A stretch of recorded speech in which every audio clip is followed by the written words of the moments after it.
الحمد لله رب العالمين الذي أنزل على عبده الكتاب ولم يجعل له عوجا نحمد الله ونستعينه ونؤمن به ونتوكل عليه ونعوذ بالله من شرور أنفسنا ومن سيئات أعمالنا من يهد الله فهو المهتدي ومن يضلل فلن تجد له وليا مرشدا أشهد أن لا إله إلا الله وحده لا شريك له وأشهد أن محمدا عبده ورسوله أرسله بالهدى ودين الحق ليظهره على الدين كله ولو كره المشركون اللهم صل على محمد وعلى آل محمد كما صليت وباركت على إبراهيم وعلى آل إبراهيم إنك حميد مجيد أما بعد فإن خير الحديث كتاب الله وخير الهدي هدي محمد صلى الله عليه وسلم وشر الأمور محدثاتها وكل محدثة بدعة وكل بدعة ضلالة يا أيها الذين آمنوا اتقوا الله حق تقاته ولا تموتن إلا وأنتم مسلمون يا أيها الذين آمنوا اتقوا الله وقولوا قولا سديدا يصلح لكم أعمالكم ويغفر لكم ذنوبكم ومن يطع الله ورسوله فقد فاز فوزا عظيما بسم الله الرحمن الرحيم قل إن الموت الذي تفرون منه فإنه ملاقيكم ثم تردون إلى عالم الغيب والشهادة فينبئكم بما كنتم تعملون വിശ്വാസികളായ സഹോദരങ്ങളെ സഹോദരിമാരെ, നമ്മുടെ സൃഷ്ടാവും പരിപാലകനുമായ റഹ്മാനും റഹീമുമായ അല്ലാഹുവെ സൂക്ഷിച്ച് ജീവിക്കണമെന്ന് ഓർമ്മപ്പെടുത്തുകയാണ്, ഉണർത്തുകയാണ്. സർവശക്തനായ അല്ലാഹുവിൻ്റെ ആജ്ഞാനിർദ്ദേശങ്ങളും പ്രവാചക തിരുമേനി സല്ലല്ലാഹു അലൈഹി വസല്ലമയുടെ ജീവിത മാതൃകയും സൂക്ഷിച്ചും അനുധാവനം ചെയ്തും ജീവിക്കുന്നതിലാണ് നമുക്ക് ഈ ലോകത്തും പരലോകത്തും സമാധാനവും രക്ഷയും ഉള്ളത്. അതനുസരിച്ചുകൊണ്ട് തന്നെ മുന്നോട്ടു പോകുവാൻ അള്ളാഹു നമ്മെ എല്ലാവരെയും അനുഗ്രഹിക്കുമാറാകട്ടെ. ജീവിതത്തിൻ്റെ തിരക്കുകൾക്കിടയിൽ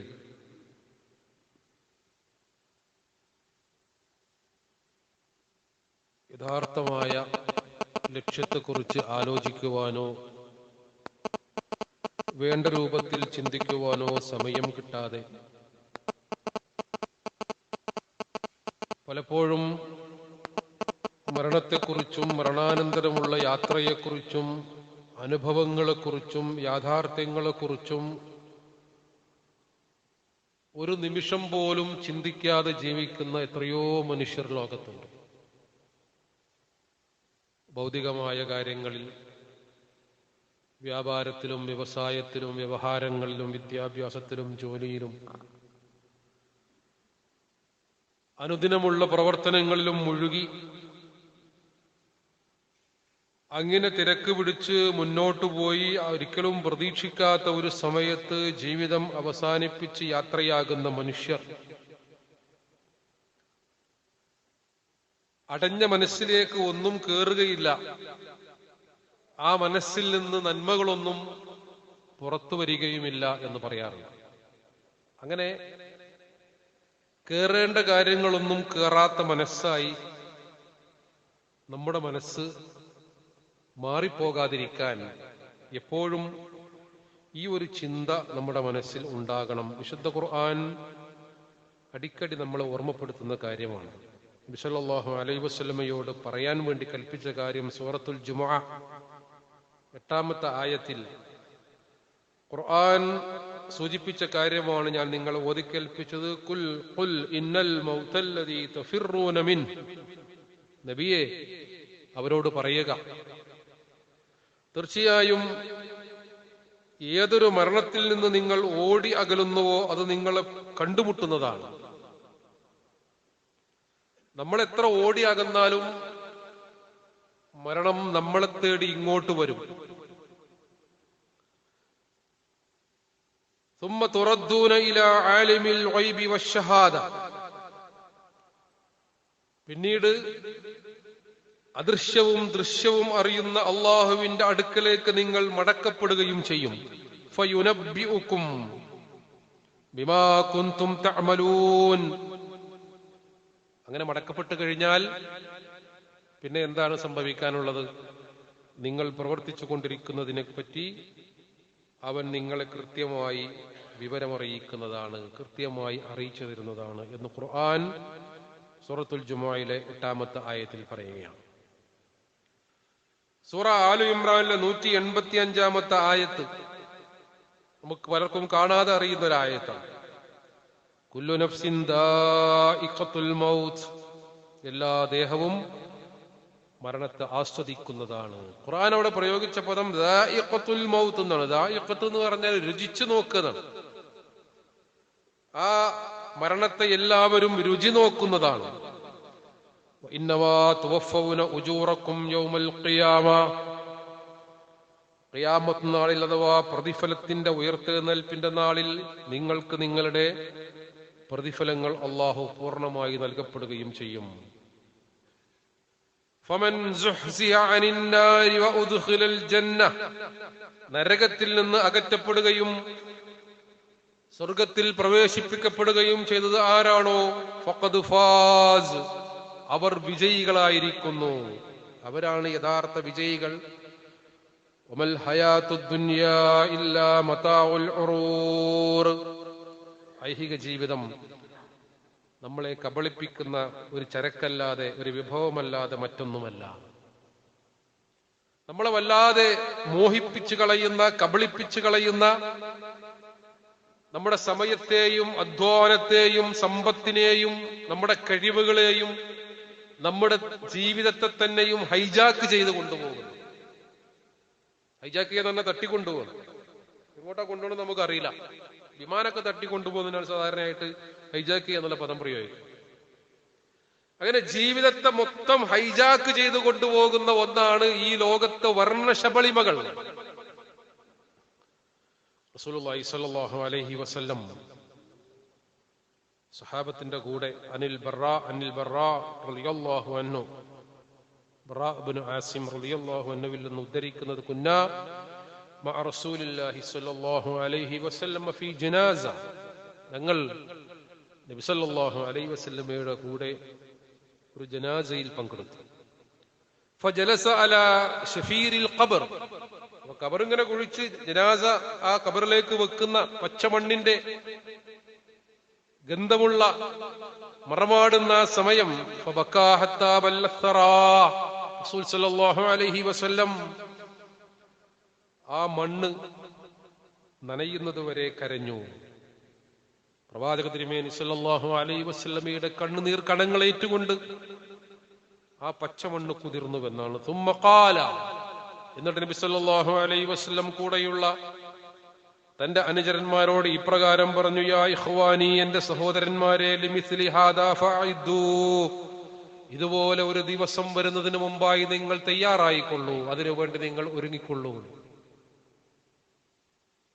ഒരുപാട് ജനാസകളെ അനുഗമിക്കുന്നവരാണ് നമ്മൾ. നമ്മുടെ കുടുംബത്തിൽപ്പെട്ട ആളുകൾ, വേണ്ടപ്പെട്ട ആളുകൾ, കൂടെ പ്രവർത്തിക്കുന്ന ആളുകൾ ഒരിക്കലും നമ്മുടെ കൂടെ നിന്ന് ഒരിക്കലും ഇപ്പോൾ വിട്ടുപിരിഞ്ഞു പോകരുതേ എന്നാഗ്രഹിക്കുന്ന ആളുകൾ. ഈ ആഴ്ച മനസ്സിനെ വളരെ സ്വാധീനിച്ച 3 മരണങ്ങളുണ്ട് എന്നെ സംബന്ധിച്ച്. നിങ്ങളിൽ പലർക്കും അങ്ങനെ ഉണ്ടാകും. നമ്മൾ ഓർക്കണം, ഒരു ജനാസ ഖബറിൽ കൊണ്ടുപോയി വെക്കുന്നതോടുകൂടി നമ്മുടെ എല്ലാ ചിന്തകളും ഇല്ലാതായി തീരാൻ പാടില്ല. ജീവിച്ചിരിക്കുന്ന മനുഷ്യർക്കുള്ള ഓർമ്മപ്പെടുത്തലുകളാണ് ഓരോ മരണവും. ഇന്നല്ലെങ്കിൽ നാളെ നമ്മുടെ ജനാസയെ, ഈ പള്ളിയിൽ ഇരിക്കുന്ന ആരുടെ ജനാസയെ ആര് അനുഗമിക്കും? പറയാൻ കഴിയില്ല. ഇന്ന് വൈകുന്നേരമോ നാളെ രാവിലെയോ ആകാം. ഒന്ന്, നമുക്കിടയിൽ ഏറ്റവും സജീവമായ പ്രവർത്തനങ്ങളുമായി മുന്നോട്ട് പോയിരുന്ന 43-കാരനായ നമ്മുടെ സഹപ്രവർത്തകൻ, നമ്മുടെ ജില്ലയിൽ തന്നെ പ്രമുഖനായ ഒരു ദായി കൂടിയായിരുന്ന യുവ പണ്ഡിതൻ ഗുൽസാർ മാഷയുടെ മരണമാണ്. വയനാടുണ്ടായ ഒരു അപകടത്തിൽ, അപ്രതീക്ഷിതമായ അപകടം, തീരെ നിനക്കാത്ത വിധി എന്നൊക്കെ നമ്മൾ ഭാഷാപരമായി പറയുമെങ്കിലും അതൊക്കെ അള്ളാഹുവിന്റെ ഒരു തീരുമാനം. വമാ തദ്രീ നഫ്സും മാദാ തക്സിബു ഗദാ വമാ തദ്രീ നഫ്സും ബിഅയ്യി അർളിൻ തമൂത്ത്. നാളെ എന്ത് സംഭവിക്കും, ഏത് പ്രദേശത്ത് വെച്ച്, ഏത് ഭൂമിയിൽ വെച്ച്, ഏത് സ്ഥലത്ത് വെച്ച്, ഏത് സമയത്ത് നമ്മൾ മരിച്ചു പോകും, ആർക്കും അറിയില്ല. എവിടെന്നാണോ നമ്മൾ മരണപ്പെടേണ്ടത് അങ്ങോട്ട് നമ്മൾ തേടി ചെല്ലുന്നു. വിശുദ്ധ ഖുർആൻ അത് സൂചിപ്പിച്ചിട്ടുണ്ട് യുദ്ധസന്ദർഭത്തെ കുറിച്ച് പറഞ്ഞപ്പോൾ. ഈ വിശുദ്ധ റമദാനിൽ ഒരു വലിയ സംഘം ആളുകളുടെ കൂടെ ഉംറക്ക് അമീറായി പോയി. പെരുന്നാൾ രാവിന് നാട്ടിൽ തിരിച്ചെത്തി. നമുക്കറിയാം ഒരു റമദാനിലൊക്കെ ഉംറ ചെയ്താലുള്ള കൂലി എത്രയാണ്. അള്ളാഹുവോട് തന്റെ പാപങ്ങളൊക്കെ ഏറ്റുപറഞ്ഞ് സ്വർഗം ചോദിച്ച് വിശുദ്ധ റമദാനിന്റെ രാപ്പകലുകളിൽ ഹറമിൽ നമസ്കാരത്തിലും ജമാഅത്തിലും പങ്കെടുത്ത് അവിടെ ഇരുന്ന് ഖുർആൻ ഓതി. പടച്ചവന്റെ അനുഗ്രഹമാണ്. അങ്ങനെയൊക്കെ ഒരു മരണം എന്ന് പറഞ്ഞാൽ അത് അള്ളാഹുവിന്റെ വല്ലാത്തൊരു തൗഫീഖാണ്. നമ്മളൊക്കെ സാമൂഹ്യ മാധ്യമങ്ങളിൽ വായിച്ചു. പെരുന്നാൾ രാവിലെ തിരിച്ചെത്തി. രണ്ടാമത്തെ പെരുന്നാളിന് കുടുംബവുമായുള്ള ഒരു യാത്രയിൽ പൊടുന്നനെ ജീവിതം അവിടെ അവസാനിക്കണം. അദ്ദേഹത്തിന്റെ ജനാസ നമസ്കരിക്കാൻ വേണ്ടി വയനാട് CH സെന്ററിലും അദ്ദേഹം ഇപ്പോൾ ജോലി ചെയ്യുന്ന കൊളപ്പുറത്തെ ഗവൺമെന്റ് ഹൈസ്കൂളിലും അദ്ദേഹം വിദ്യാർത്ഥിയായും അധ്യാപകനായും ഓടിക്കളിച്ച തിരൂരങ്ങാടി യതീംഖാന ക്യാമ്പസിലും തിരൂരങ്ങാടിയിലെ വലിയ ജുമാഅത്ത് പള്ളിയിലും 4 സ്ഥലത്ത് ജനാസ നമസ്കാരം നടന്നു. ആയിരക്കണക്കിന് മുവഹിദുകൾ അദ്ദേഹത്തിന് വേണ്ടി പ്രാർത്ഥിക്കാൻ സംസ്ഥാനത്തിന്റെ വിവിധ ഭാഗങ്ങളിൽ നിന്ന് ഓടിയെത്തി. മഗ്രിബ് നമസ്കാരം വരെ തസ്ബീത്തുമായി ആളുകൾ ആ കവറിന് ചുറ്റും നിന്ന് അള്ളാഹുവോട് പ്രാർത്ഥിച്ചു. ഇതൊക്കെയാണ് ജീവിതത്തിലെ ഏറ്റവും വലിയ നേട്ടം എന്ന് പറഞ്ഞാൽ. ജീവിതത്തിൽ അങ്ങനെ ഒരുങ്ങുന്നവർക്ക് മാത്രമാണ് ആ സൗഭാഗ്യം ഉണ്ടാവുക. രണ്ടാമത്തെ ഒരു മരണം ഇന്നലെ കേരളം ഏറെ ചർച്ച ചെയ്ത 24-കാരിയായ ഫാത്തിമ തസ്കിയയുടെ മരണമാണ്. നമ്മളെയൊക്കെ വല്ലാതെ ചിന്തിപ്പിക്കേണ്ട മരണമാണ്. ഫാത്തിമ തസ്കിയ എന്ന് പറയുന്ന പെൺകുട്ടിയുടെ ജീവിതം തന്നെ ഒരു അത്ഭുതമാണ്. ആ പേര് പോലും അത്ഭുതമാണ്. പ്രവാചക തിരുമേനി സല്ലല്ലാഹു അലൈഹി വസല്ലമയുടെ പൊന്നുമോളുടെ പേരാണ്. അതിന്റെ കൂടെ ചേർത്തിരിക്കുന്നത് തസ്കിയ എന്ന് പറയുന്ന പദം ആത്മവിശുദ്ധിയുടെ പദമാണ്. അവളുടെ പിതാവ് OMA സലാം സാഹിബ് ആ പേര് വെറുതെ ഇട്ടതാണെന്ന് ഞാൻ വിചാരിക്കുന്നില്ല. ഭരണകൂടത്തിന്റെ ഇടപെടൽ മൂലം അദ്ദേഹം ജയിലിലാണ്. അതിന്റെ ന്യായാന്യായങ്ങളിലേക്ക് ഞാനിപ്പോൾ പ്രവേശിക്കുന്നില്ല. നമ്മുടെ നാട്ടിൽ നീതിയും ന്യായവും ഒക്കെ എവിടെയാണ് എന്ന് മനസ്സിലാകുന്ന ഒരുപാട് അറസ്റ്റുകൾ ഇടക്കാലത്ത് കേരളത്തിൽ നടന്നു. ഏറ്റവും വലിയ വിദ്വേഷവും വർഗീയതയും ഭീകരവാദവും പ്രചരിപ്പിക്കുകയും അത് സാമൂഹ്യ മാധ്യമങ്ങളിൽ എഴുതുകയും അപ്രകാരമുള്ള കാര്യങ്ങൾ നിസ്സങ്കോചം പറയുകയും പ്രസംഗിക്കുകയും ഒക്കെ ചെയ്യുന്ന തനി ഭീകരന്മാരായ ആളുകൾ നമ്മുടെ നാട്ടിൽ വിലസി നടക്കുന്നുള്ള വേറൊരു കാര്യം. ഇലക്ട്രൽ ബോണ്ടിനെ കുറിച്ച് എഴുതിയതിനാണ് ഒരു യുവ നേതാവിനെ കഴിഞ്ഞ ആഴ്ച കേരളത്തിൽ അറസ്റ്റ് ചെയ്ത്. ആലോചിച്ച് നോക്കണം. നമ്മൾ ഭീകരവാദ കുറ്റം ചുമത്തിയിട്ട് നാട്ടിൽ കുഴപ്പമുണ്ടാക്കുന്നു എന്ന് പറഞ്ഞിട്ട്, പ്രധാനമന്ത്രിയുടെ പേരിന് കളങ്കമുണ്ടാക്കുന്നു എന്ന് പറഞ്ഞിട്ട്. ആലോചിച്ച് നോക്കൂ നിങ്ങൾ. അത് മറ്റൊരു വിഷയം. ഈ ഫാത്തിമ തസ്കിയുടെ ഒരു സഹോദരൻ അടുത്ത കാലത്ത് കുഴഞ്ഞു വീണ് മരിച്ചു. ആ കുടുംബത്തിന് വലിയ പരീക്ഷണമാണ്. നമ്മളെയൊക്കെ ഇങ്ങനെയുള്ള പരീക്ഷണങ്ങൾ തേടി വരാം. അദ്ദേഹം ജയിലിലാണ്, മാസങ്ങളായി ജയിലിലാണ്. അതിനിടയിലാണ് എത്തിപ്പിടിക്കാൻ കഴിയാത്ത ഒരു സ്വപ്നമാകുമെന്ന് വിചാരിച്ച മെഡിസിന് അഡ്മിഷനൊക്കെ വാങ്ങി വളരെ പ്രയാസപ്പെട്ട് അതിന്റെ പഠനം ആരംഭിച്ച അന്ന് തന്നെ താഴോട്ട് വീണ് കാലൊക്കെ ഒടിഞ്ഞ് ബെഡിൽ കിടന്ന് പഠിച്ച് അങ്ങനെ ആ സ്വപ്നം നേടിയെടുത്ത് കോഴിക്കോട് മെഡിക്കൽ കോളേജിൽ അഡ്മിഷൻ കിട്ടി. തന്റെ സഹോദരി ഒരു ഡോക്ടറായി വരുന്നത് കാണാൻ ആ സഹോദരൻ ഉണ്ടായില്ല. അപ്രതീക്ഷിതമായി കുഴഞ്ഞു വീണ് മരിച്ചു സഹോദരൻ. പിതാവ് ജയിലിലായി, മാതാവ് രോഗിയാണ്. ഈ കുട്ടി ഒരു നക്ഷത്രം പോലെ ആ കുടുംബത്തിലും സമൂഹത്തിലും.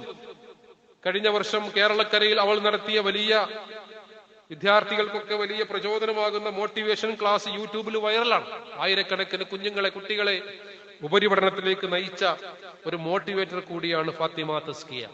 ഒരിക്കലും നമ്മിൽ നിന്ന് വിട പറഞ്ഞു പോകുമെന്ന് സ്വപ്നത്തിൽ പോലും നമ്മൾ സ്വപ്നം കാണാത്ത ആ സഹോദരിയും ഗുൽസാർ മാഷ് മരിച്ച പോലെ വയനാടുണ്ടായ ഒരു അപകടത്തിലാണ് നമ്മിൽ നിന്ന് വിട്ടുപിരിഞ്ഞ് രാവിലെ മഞ്ചേരി പള്ളിയിൽ അവളുടെ ജനാസ കബറടക്കിയെന്നാണ് ഞാൻ മനസ്സിലാക്കുന്നത്. YM സലാം സാഹിബ് പരോളിൽ ഇറങ്ങി തന്റെ പ്രതീക്ഷയായ മകളെ കാണാൻ വരുന്നത് ജനാസ നമസ്കരിക്കാൻ വേണ്ടിയാണ്. ആലോചിച്ച് നോക്കുന്ന പരീക്ഷണം. അള്ളാഹു ആ കുടുംബത്തിന് ക്ഷമയും ബർക്കത്തും കരുത്തും നൽകി അനുഗ്രഹിക്കുമാറാകട്ടെ. നമുക്ക് പ്രാർത്ഥിക്കാൻ മാത്രമേ കഴിയുള്ളൂ. മൂന്നാമത്തെ ഒരു മരണം ഇതേപോലെ സങ്കടങ്ങൾക്കിടയിലും നമുക്ക് സന്തോഷം നൽകുന്ന ഒരുപാട് ചിന്തകൾ നമ്മുടെ മനസ്സിലേക്ക് കൊണ്ടുവരുന്ന മരണമാണ്. അത് 4 പതിറ്റാണ്ടിലേറെ കാലമായി പ്രവാചക തിരുമേനി സല്ലല്ലാഹു അലൈഹി വസല്ലമയുടെ നഗരിയായ മദീന മുനവ്വറയിൽ അവിടെ സന്ദർശകരായി വരുന്ന ഹാജിമാർക്ക്, ഉംറ ചെയ്യാൻ വരുന്ന ആളുകൾക്ക്, മസ്ജിദ് നബവി സന്ദർശിക്കാൻ വരുന്ന ആളുകൾക്ക് ചായയും കഹ്വയും പാലും ഈന്തപ്പഴവും ഒക്കെ സൗജന്യമായി നൽകി അവർക്ക് സൗജന്യമായി ഊട്ടുന്ന, അവരെ അതിഥികളായി സ്വീകരിക്കുന്ന അൻസ്വാറുകളുടെ പ്രതിനിധിയായ പ്രിയങ്കരനായ ഷെയ്ഖ് ഇസ്മായിൽ അൽ സഈം അബു അൽ സബാ. 96 വയസ്സുണ്ട് അദ്ദേഹത്തിന്. കഴിഞ്ഞ 45ഓളം കൊല്ലമായി അദ്ദേഹത്തിന്റെ ജോലി എന്താണെന്നറിയാം. മദീനയിൽ വരുന്ന സന്ദർശകരായ സഹോദരങ്ങൾക്ക് ഈ കഹുവയും ചായയും പാലും ഈത്തപ്പഴവും ഒക്കെ നൽകി അവരെ സ്വീകരിക്കുക. അദ്ദേഹത്തിന്റെ വീഡിയോ നമ്മൾ കണ്ടിട്ടുണ്ടായിരിക്കും. വല്ലാത്ത ചന്തമുള്ള ഒരു ജീവിതം. എത്ര തൃപ്തികരമായ മടക്കമാണ്. 10,000-കണക്കിന് മനുഷ്യർ മദീനയിൽ അദ്ദേഹത്തിന് വേണ്ടി ജനാസ നമസ്കരിച്ചു. സ്വഹാബികൾ, പ്രവാചക പത്നിമാർ, അന്ത്യവിശ്രമം കൊള്ളുന്ന ജന്നത്തുൽ ബഖി എന്നറിയപ്പെടുന്ന ജന്നത്തുൽ ഉർഖദിൽ അദ്ദേഹം അള്ളാഹുവിന്റെ ലിഖാഇലേക്ക് നീങ്ങി അന്ത്യവിശ്രമം കൊള്ളുകയാണ്. ബർസഖിലാണ്. ജീവിതം എങ്ങനെയാണ് ഒരാഘോഷമാക്കി മാറ്റുവാൻ കഴിയുന്നത് എന്നതിന്റെ ഏറ്റവും നല്ല ഉദാഹരണമാണ് ഞാൻ ഈ പറഞ്ഞ 3 ആളുകൾ. അപൂർവമായ മാതൃകയാണ് ഇവരിലൊക്കെ നമുക്ക് കാണുവാൻ സാധിക്കുന്നത്. പടച്ചതമ്പുരാൻ അവരുടെയൊക്കെ കർമ്മങ്ങൾ സ്വീകരിച്ച് സ്വർഗത്തിലെ ഉന്നതമായ പദവി നൽകി അനുഗ്രഹിക്കട്ടെ എന്ന് പ്രാർത്ഥിക്കുകയാണ്. സഹോദരങ്ങളെ, ഇതുപോലെയുള്ള പരീക്ഷണങ്ങൾ നമ്മൾ ഒരു കൂട്ടി വെക്കുന്ന ലക്ഷങ്ങൾ നമ്മുടെ അക്കൗണ്ടിൽ നിന്ന് ഒരു നിമിഷ നേരം കൊണ്ട് അപ്രത്യക്ഷമാകാൻ. എന്നോട് എൻ്റെ ഒരു സുഹൃത്ത് പറഞ്ഞത്, അടുത്ത് നടന്ന ഒരു ഓപ്പറേഷന് ഒരു കുടുംബത്തിലെ ഒരു കുട്ടിക്ക് വേണ്ടി നടത്തിയ ഓപ്പറേഷന്റെ ചെലവ് 16 ലക്ഷം രൂപയാണ്. വേണ്ടെന്ന് പറയാൻ കഴിയോ? 16 ലക്ഷം രൂപ. ഈ പെരുന്നാളിന് പ്രായമായ ഞങ്ങളുടെ മഹലിൽ ഒരു കാരണവരെ സന്ദർശിച്ചപ്പോൾ അദ്ദേഹം എന്നോട് പറഞ്ഞു, 5 ഡോക്ടർമാരുടെ മരുന്ന് കുടിക്കുന്നുണ്ട്. ഇപ്പോൾ 5 ഡോക്ടർമാരുടെ ചികിത്സയിലാണ്. അങ്ങനെ രോഗങ്ങൾക്ക് അടിപ്പെട്ട് കഴിയുന്ന ആളുകൾ ഒരുപക്ഷെ 10, 20, 30, 40 കൊല്ലൊക്കെ അവർ ഇനിയും ജീവിക്കും. നമ്മുടെ കൂട്ടത്തിൽ ജീവിക്കുന്ന ആളുകൾ, പച്ച പിടിച്ചു നിൽക്കുന്ന, പ്രവർത്തനത്തിൽ നിരതരായിരിക്കുന്ന, ഇനിയും ഒരുപാട് കാലം നമ്മുടെ കൂടെ ഉണ്ടായിരിക്കണമെന്ന് നമ്മൾ ആഗ്രഹിക്കുന്ന എത്രയോ മനുഷ്യർ ഇങ്ങനെ വിട പറഞ്ഞു പോവുകയാണ് സഹോദരങ്ങൾ. അങ്ങനെ വിട പറഞ്ഞു പോകുമ്പോൾ ഇബ്രാഹിം നബി അലൈഹി സ്വലാമിന്റെ ഒരു പ്രാർത്ഥനയുണ്ട് സൂറത്ത് ശുഅറയിലെ. ആ പ്രാർത്ഥന എന്നാണ്. പടച്ചവനെ, പിൽക്കാലക്കാർക്കിടയിൽ എനിക്ക് നീ സൽകീർത്തി ഉണ്ടാക്കണമേ എന്ന് പറഞ്ഞാൽ ആളുകൾ എന്നെ കുറിച്ച് നല്ലത് പറയണമേ. ആ പ്രാർത്ഥനയുടെ അടുത്ത ഭാഗം